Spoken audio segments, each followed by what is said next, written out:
Bonjour à tous et à toutes. J'espère que vous allez bien et que vous passez un bon mois de juillet. Alors aujourd'hui, je vous fais une vidéo sur la porte invisible dans la maison 1, dans la première maison. Alors, quelle est l'origine de cette blessure existentielle? C'est la difficile rencontre avec le moi.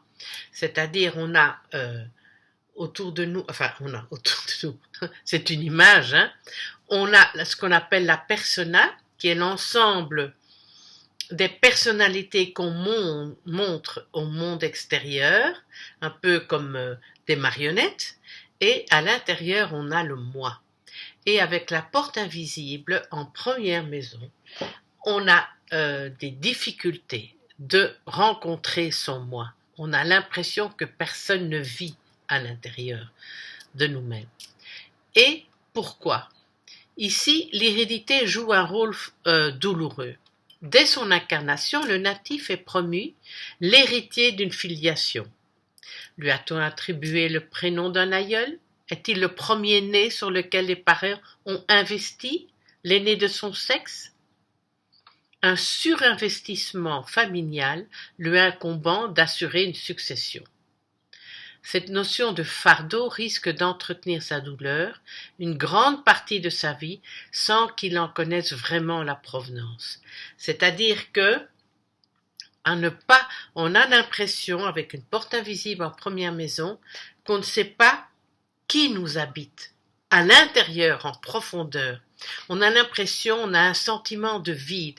Et en fait, c'est à cause de l'ensemble du programme ou de projection que les parents nous ont collés au moment de la naissance. Et ça nous suit toute notre vie, si nous avons une porte invisible en première maison. Alors, on a tendance à opposer une réaction devant l'épreuve. Son comportement est ambigu, quelqu'un qui a la porte invisible en première maison. Bien qu'actif, dynamique, vif, intelligent, il semble parallèlement atteint d'une étrange passivité. Il est actif à l'intérieur, à l'extérieur, mais passif à l'intérieur. Il n'est ni agressif, ni mordant, ni batailleur, ni menaçant. Il encaisse les coups de la vie sans s'y opposer ou s'effondrer. Sa faculté d'acceptation face aux épreuves est étonnante, mais dénote d'une certaine inexistence de soi. Il souhaite la paix à un tel point qu'il se désiste de ses vraies affinités, renonce à ses vrais désirs. Qui réside en lui? Là est la question clé. La plus grande arme est le silence. Ça ne veut pas dire que c'est quelqu'un qui ne parle pas, mais c'est le silence au sujet de ce qu'il se passe à l'intérieur de lui. Il a beaucoup de mal à le partager. L'absence d'attention est une forme d'impassibilité ou d'indifférence qui n'est pas du mépris. Il souffre de ne pas assez concevoir son existence qui semble étrangement ne pas lui appartenir. C'est dans cette réserve, il entretient sa douleur. Sa présence provient de son incapacité à se situer ici ou ailleurs. Il se sert du rêve, de l'imaginaire ou d'un autre anesthésique comme exutoire. Il se peut qu'il vive en pensée ce qui ne s'inscrit pas dans sa réalité et qu'il s'enferme dans son monde intérieur. Sa blessure provient en grande partie de son manque de motivation existentielle face à la vie. À sa naissance, on l'a tellement chargé de projections qu'il n'en a plus envie. La motivation existentielle. Alors, il se confine dans son moi et arrive difficilement à élaborer des liens avec le monde. Il reste dans des liens plus superficiels. Il vit sa vie avec ses vicissitudes, mais sa douleur vient du fait qu'il ne s'y sent pas exister. Il est capable d'être intéressé puis rapidement détaché. Ses proches l'interprètent comme un désintérêt pour leur personne. Ce n'est pas nécessairement le cas. On a l'impression qu'il occupe son temps plutôt que de le vivre ardemment. Moins il montre sa souffrance morale, plus sa douleur est grande. Le poids des projections est un accablement qui peut rendre son enfance difficile. Il a souffert de ne pas être reconnu pour ce qu'il était. Il a vécu des abandons, apathie de préférence dont il fait l'objet, et puis la victime détrônée, délaissée. S'il est le premier, il a peut-être été détrôné par un frère ou une sœur qui sont venus après lui.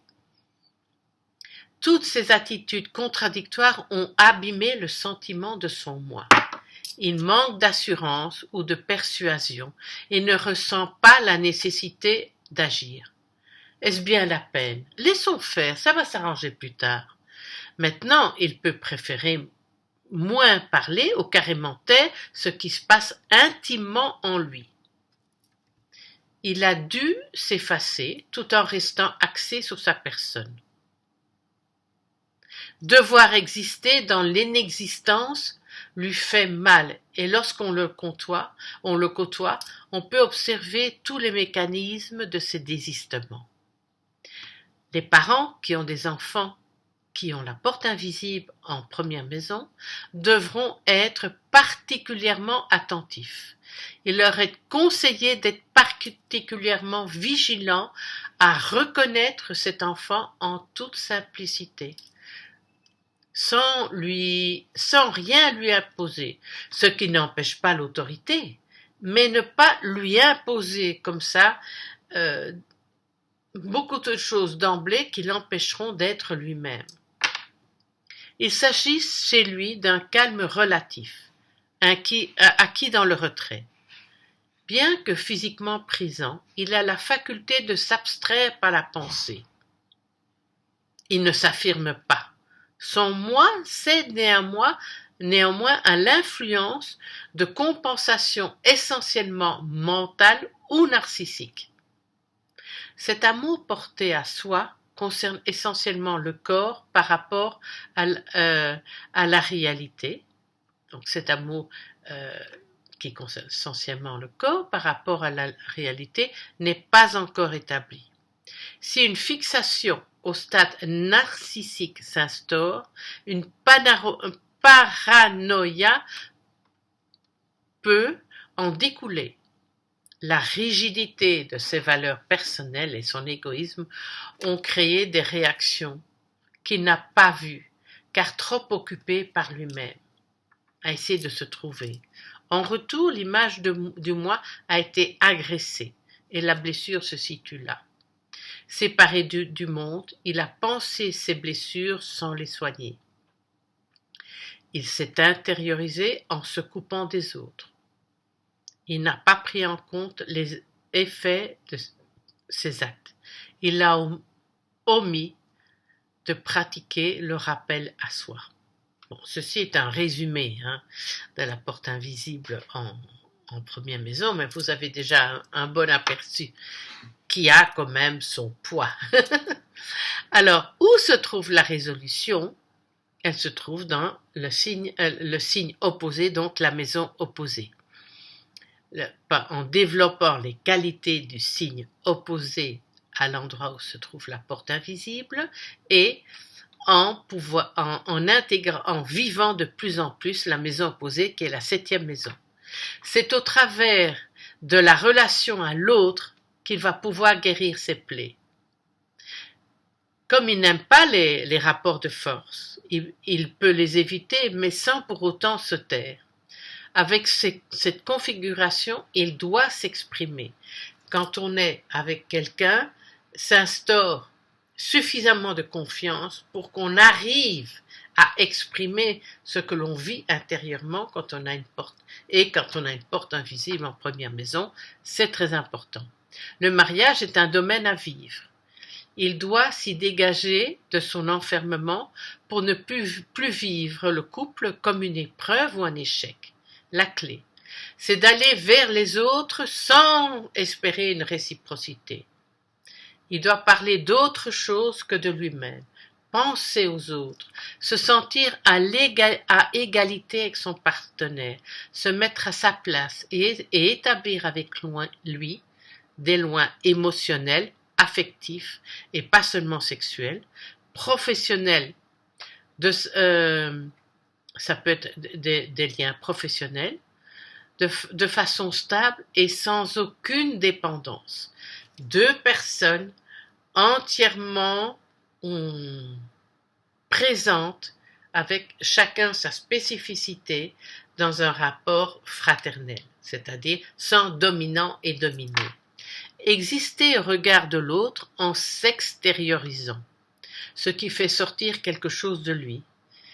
Il s'affirme et prend conscience de la cohérence de son être.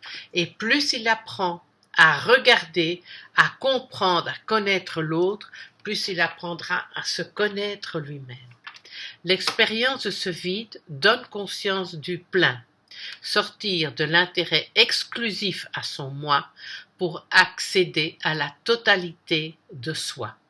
Et l'altruisme est le suprême accomplissement que l'on peut faire dans la maison 12, maison donc de la porte visible, en face d'une porte invisible en maison 1. J'espère avoir été clair. Évidemment, on passe de la porte invisible à la porte visible grâce à l'aide de Chiron. Dans l'analyse d'une carte astrale qui concerne Chiron et l'axe des portes, j'explique d'abord en détail et en remontant dans le passé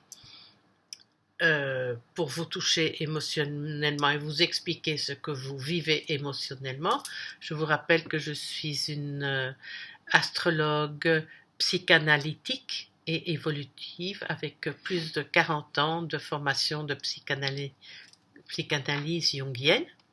Et donc, après ça, on voit quelles sont les planètes qui sont affectées par la porte invisible. On voit quelle est votre blessure de Chiron, quelles sont les planètes qui bénéficient de l'appui de Chiron, quel est le potentiel de Chiron, quelles sont les forces que vous avez en vous pour vivre d'une manière plus consciente le monde de votre porte invisible et y faire monter le taux de vibration et ça formera un pont, c'est ça qui va créer un pont et qui va vous permettre de vous développer dans la porte visible. Je vois avec vous aussi les planètes qui ont une relation avec l'axe des portes, qui font des angles avec l'axe des portes, et aussi celles qui participent à votre développement dans la porte visible. Voilà. Oui, c'est ça, dans la porte visible. Voilà, je vous souhaite une très belle fin de journée. Et si jamais vous avez besoin de quoi que ce soit, je suis à votre disposition. Vous pouvez me contacter par message dans mon canal YouTube.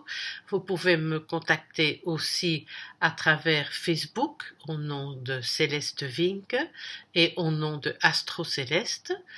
Dans Instagram, vous pouvez me contacter à travers WhatsApp, à travers Telegram, à travers Signal, à mon téléphone portable, mon cellulaire, et je vis en Espagne, donc mon numéro c'est le préfixe 0034 687 369 et 756. Voilà.